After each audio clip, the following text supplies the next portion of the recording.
গণমিছিলে অংশগ্রহণ করায় আমরা ধন্যবাদ এবং কৃতজ্ঞতা জানাচ্ছি।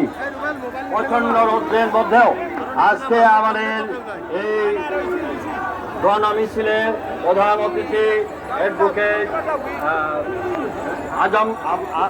আহমদ আজম খান এবং বিএনপির কেন্দ্রীয় নেতৃবৃন্দ সহ সর্বস্তরের জনগণকে এই পূর্ণভূমি সিলেটের পক্ষ থেকে আবারও শুভেচ্ছা জানাচ্ছি।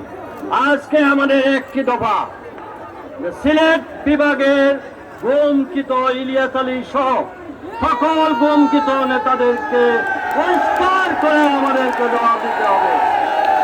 দ্বিতীয়ত হচ্ছে এই পূর্ণভূমি সিলেট থেকে আমাদের প্রিয় নেতা শহীদ রাষ্ট্রপতি জিয়াউর রহমান সকল কর্মসূচি গ্রহণ করেছিলেন।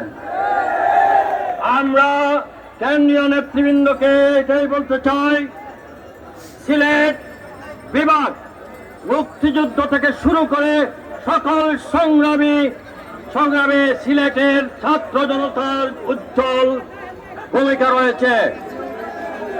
আমাদের এই অন্তর্বর্তীকালীন সরকারের প্রতি আমাদের অনুরোধ থাকবে, অনতি বিলম্বে এই সিলেটের যারা অস্ত্র প্রদর্শন করেছে সেই সকল আওয়ামী নেতাদেরকে অনতি বিলম্বে গ্রেপ্তার করে আইনের আওতায় নিয়ে আসতে হবে। পরিশেষে আমি আমাদের যেহেতু গণমিছিল, সেই গণমিছিলের জন্য আমাদের বক্তব্য সংক্ষিপ্ত করতে হচ্ছে।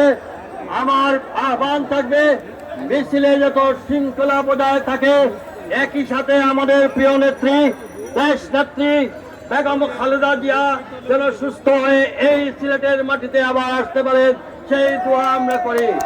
পরিশেষে আমরা আমাদের তারুণ্যের অহংকার আগামী দিনের রাষ্ট্রনায়ক তারেক রহমানকে যেদিন দেশে ফিরে আনবো, সেদিন আমরা সিলেট বিভাগ একত্রিত হয়ে আবার আওয়াজ তুলব, তারেক রহমান আসবে যখন বীরের বেশে, আমরা সেদিন সারা বাংলাদেশকে একাকার করে সকল ষড়যন্ত্রকে আমরা দাঁত ভাঙা জবাব দিব।